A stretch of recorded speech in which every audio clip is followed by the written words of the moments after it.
Assalamu alaikum wa rahmatullahi wa barakatuh.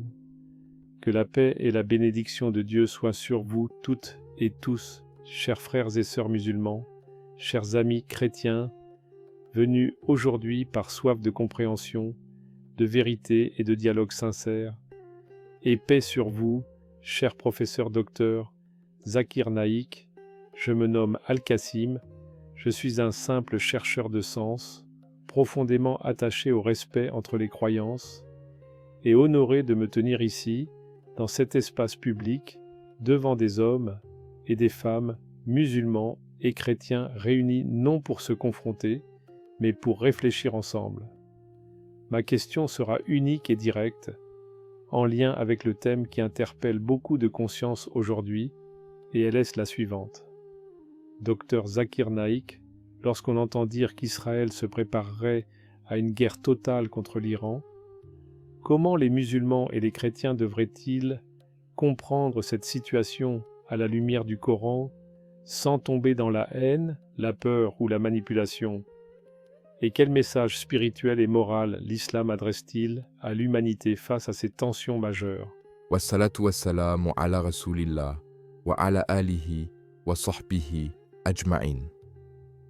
Je remercie mon frère Al-Qassim pour sa question posée avec respect et sincérité, et je remercie également l'audience, musulmans comme chrétiens, car votre présence démontre que le dialogue n'est pas seulement possible, il est nécessaire dans un monde troublé.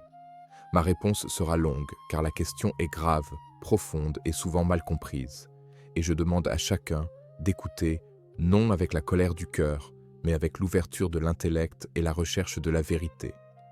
Tout d'abord, l'islam nous apprend à ne jamais analyser les événements uniquement sous l'angle politique ou émotionnel, mais à les replacer dans un cadre moral, spirituel et scripturaire. Allah dit dans le Coran, Sourate Al-Hujurat, verset 13, « Ô homme, nous vous avons créé d'un mâle et d'une femelle, et nous avons fait de vous des nations et des tribus pour que vous vous connaissiez les uns les autres. Le plus noble d'entre vous, auprès d'Allah, est le plus pieux. » Ce verset établit une règle universelle. La diversité n'est pas une malédiction, mais un moyen de connaissance mutuelle. Ainsi, quand nous parlons de tensions entre nations comme Israël et l'Iran, nous ne devons jamais confondre les peuples avec les décisions politiques, et encore moins transformer une analyse géopolitique en haine religieuse. Le Coran est très clair sur ce point. Allah dit dans la sourate Al-Maïda, verset 8, « Ô vous qui croyez, soyez stricts dans l'équité et soyez témoins pour Allah, même contre vous-même ou contre vos parents et proches, et que la haine pour un peuple ne vous incite pas à être injuste.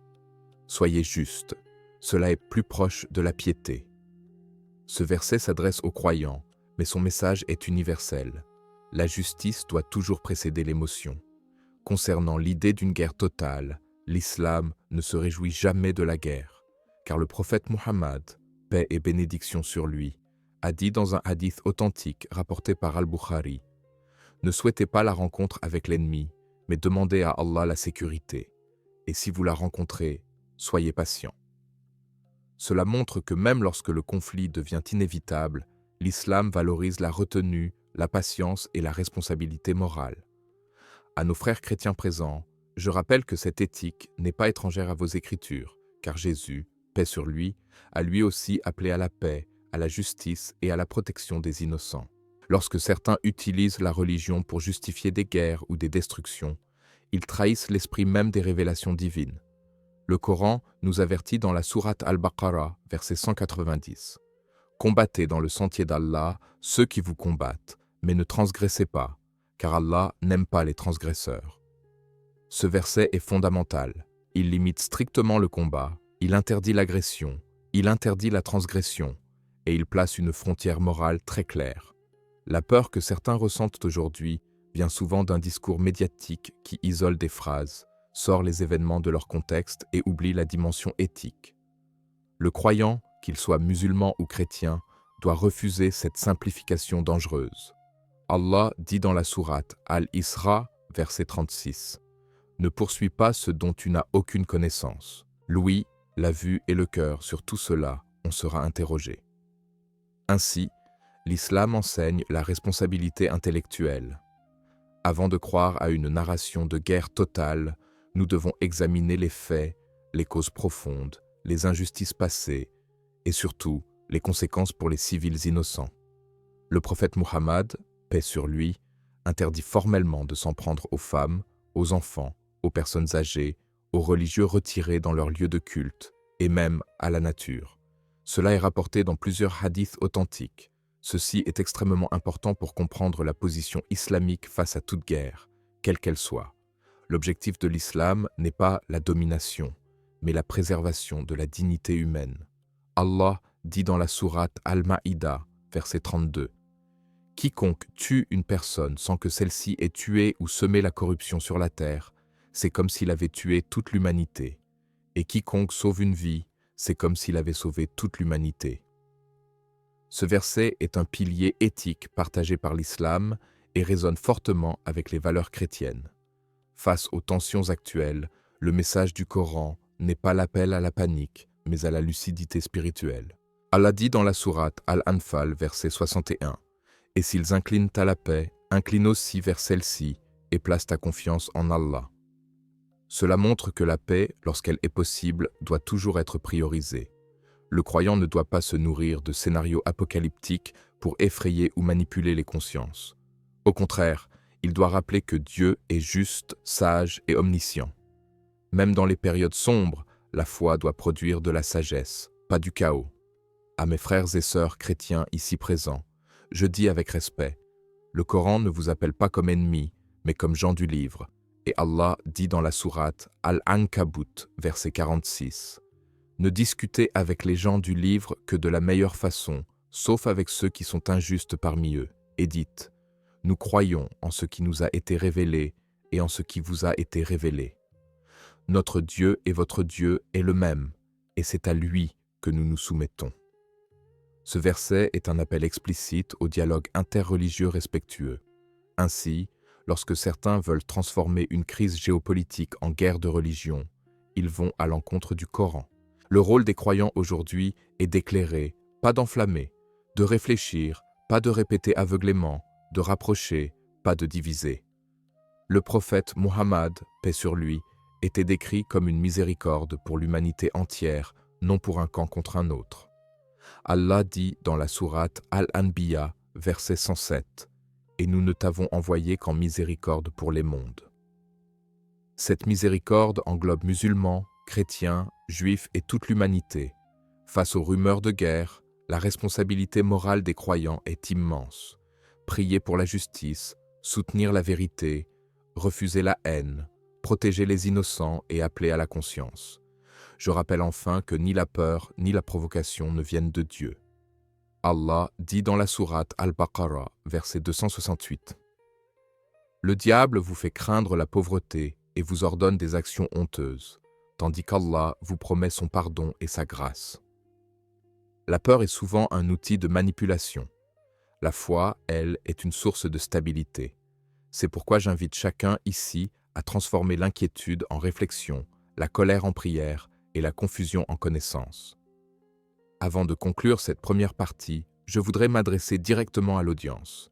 Si ce dialogue vous éclaire, si vous souhaitez davantage de discussions sincères entre islam et christianisme, alors je vous invite à vous abonner, à liker, à partager autour de vous et à commenter ces mots qui rappellent la souveraineté divine au-dessus des conflits humains.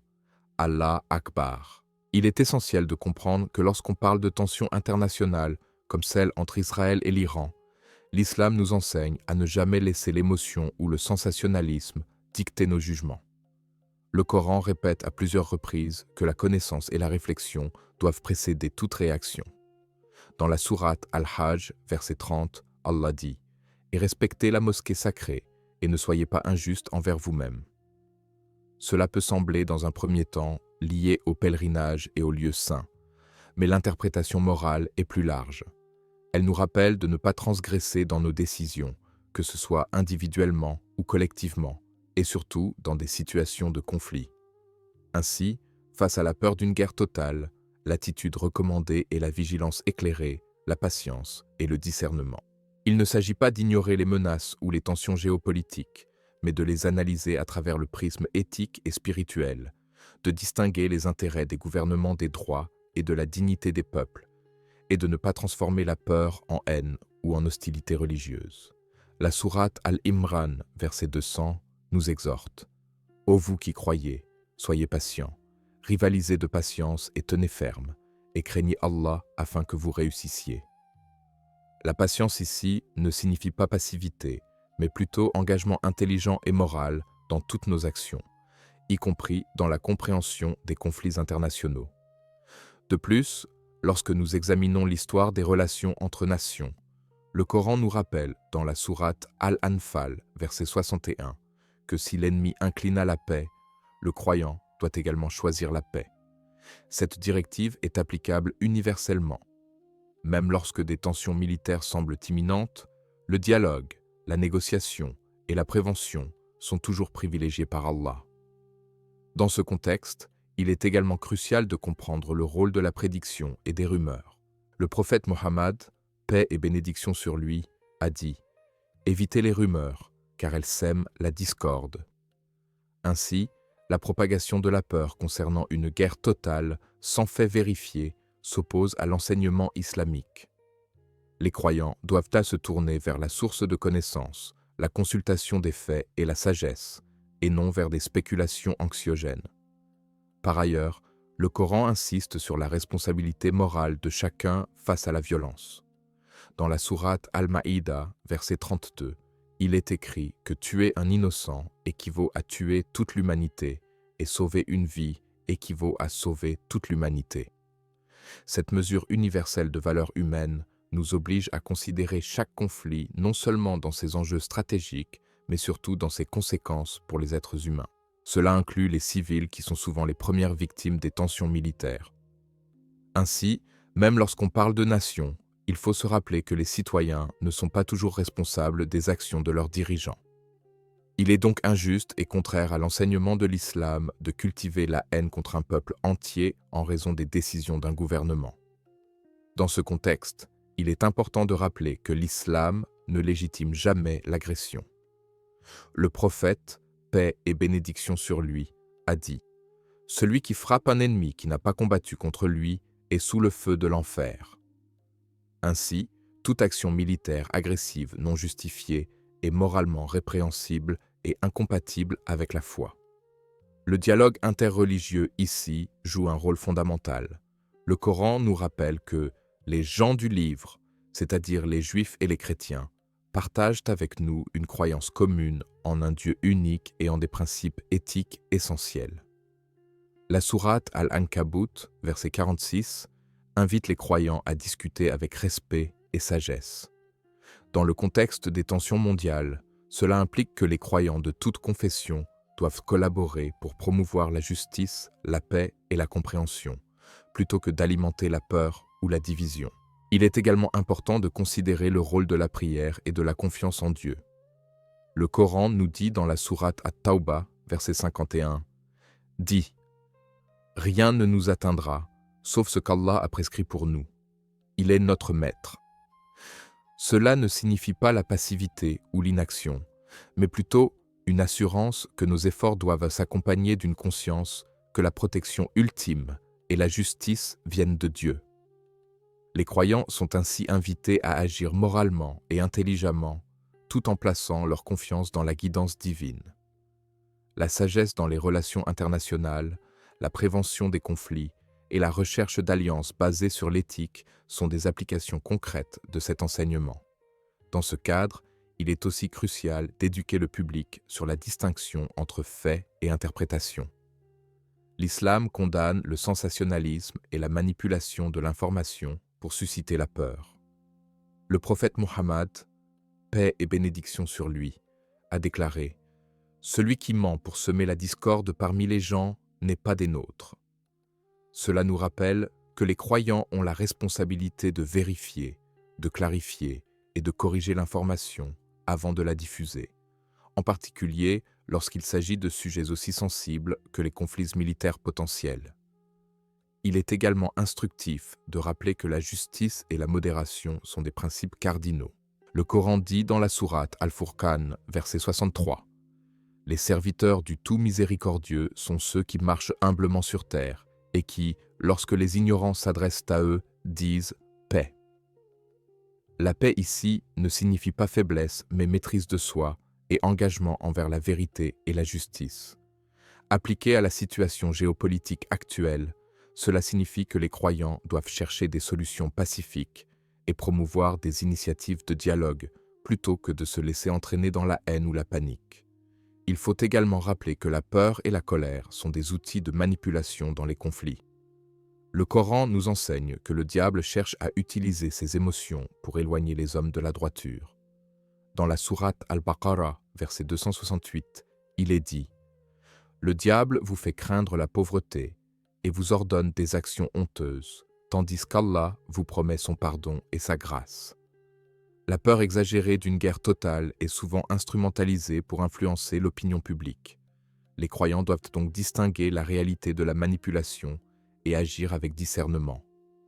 Le rôle de la communauté est également essentiel. L'islam encourage les croyants à travailler ensemble pour protéger les innocents, promouvoir la justice et soutenir les initiatives pacifiques. Le prophète Muhammad, paix et bénédiction sur lui, a dit « Le meilleur des hommes est celui qui profite aux autres. » Ainsi, face à une situation de tension internationale, la meilleure réponse d'un croyant n'est pas la panique, ni la violence, mais l'action constructive, éthique et éclairée. Enfin, il est crucial de rappeler que la guerre, lorsqu'elle survient, doit être encadrée par des règles strictes de moralité et de justice. Le prophète, paix et bénédiction sur lui, a enseigné que l'agression est interdite et que la protection des innocents, y compris les femmes, les enfants et les religieux, est obligatoire. Cela signifie que toute discussion sur un conflit potentiel doit toujours être informée par la morale, la justice et la compassion. Face aux menaces actuelles, les croyants doivent être vigilants mais calmes, informés mais non alarmistes, et toujours guidés par la sagesse divine et les enseignements du Coran et de la Sunna. L'objectif n'est jamais la peur, mais la connaissance, la prudence et la promotion de la paix et de la justice. C'est dans cette perspective que nous devons analyser les informations, réfléchir sur nos responsabilités et agir moralement, tout en maintenant l'espoir et la confiance en la justice divine.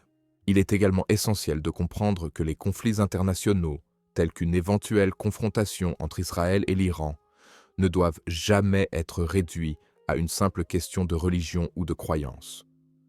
Le Coran nous rappelle que la responsabilité individuelle prime sur la généralisation collective. Dans la sourate Al-An'am, verset 164, Allah dit « Et ne suivez pas ce dont tu n'as aucune connaissance ». Cela signifie que nous devons éviter les jugements hâtifs ou les accusations basées sur des préjugés, et plutôt nous informer, comprendre le contexte historique et géopolitique, et réfléchir à la portée morale de chaque action. La sagesse islamique insiste sur la différenciation entre dirigeants, décisions politiques et population civile, afin de protéger l'innocent et d'éviter la propagation de la haine. En parallèle, l'islam met en avant l'importance de la compassion et de la miséricorde même envers les ennemis.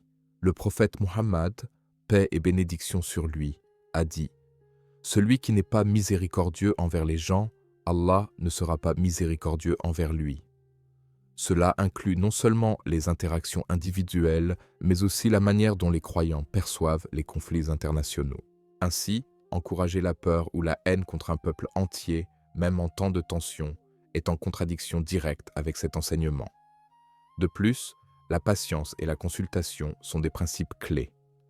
Dans la sourate Ash-Shura, verset 38, Allah dit « Et ceux qui ont répondu à l'appel de leur Seigneur et établi la prière, tout en consacrant à nous une partie de ce que nous leur avons donné et qui consultent leurs affaires entre eux. » Cela montre que la prise de décision éclairée, la discussion et la coopération sont des valeurs centrales pour toute communauté, y compris lorsqu'elle fait face à des crises. Appliqué aux relations internationales, cela signifie que la prévention des conflits, le dialogue entre nations et la recherche de solutions pacifiques doivent toujours primer sur la violence et l'agression. Enfin, l'islam enseigne que chaque croyant a un rôle actif à jouer, être un pont de compréhension, un diffuseur de justice et un défenseur des innocents, tout en gardant confiance en Allah et en guidant son action par la sagesse, la prudence et la moralité. Je vous remercie infiniment, cher docteur Zakir Naïk, pour votre réponse détaillée, claire et profondément éclairante. Qu'Allah te bénisse, cher professeur, pour avoir pris le temps de nous expliquer avec patience et sagesse comment l'islam nous guide face aux tensions internationales et pour avoir montré l'importance de la justice, de la compassion et du discernement dans chaque action. Votre exposé m'a permis de mieux comprendre que, même dans des situations où la peur et l'incertitude semblent dominer, la foi, la réflexion morale et le dialogue respectueux doivent rester nos principaux repères. Grâce à vos explications, il est évident que les croyants, musulmans ou chrétiens, sont appelés à rejeter la haine, à protéger les innocents, à promouvoir la paix et à agir avec sagesse plutôt qu'à se laisser guider par les rumeurs ou la colère. Je mesure également l'importance de distinguer les décisions politiques des gouvernements des droits et de la dignité des peuples, et de ne jamais permettre à la peur ou aux informations manipulées de corrompre nos jugements. Qu'Allah récompense votre engagement à rapprocher les cœurs et à éclairer l'esprit de chacun d'entre nous. Votre enseignement nous rappelle que, dans un monde troublé par les conflits, notre responsabilité est de rester juste, patient et miséricordieux, en nous appuyant sur la guidance divine et en partageant cette sagesse avec nos communautés pour construire un environnement de compréhension et de paix. Je suis profondément reconnaissant pour cette opportunité de dialogue, et je prie pour que ce message touche tous ceux qui écoutent aujourd'hui, qu'il les inspire à agir avec prudence, éthique et foi, et qu'il contribue à un monde plus harmonieux et conscient de ses responsabilités envers autrui et envers Allah. Je vous remercie de m'avoir bien écouté et de m'avoir accordé ce temps précieux, Al-Kazim. Je tiens également à remercier toute l'audience présente aujourd'hui. Je vous invite à vous abonner à Paix du Messager, à aimer cette vidéo, à la partager autour de vous, et surtout à participer dans les commentaires en posant vos questions ou vos réflexions concernant le script et les enseignements partagés. Cela permet de créer un dialogue continu et de renforcer la compréhension mutuelle. Votre participation, votre curiosité et votre engagement sont essentiels pour diffuser le message de justice, de paix et de connaissance que l'islam encourage, et pour rapprocher les croyances dans un esprit de respect et de fraternité.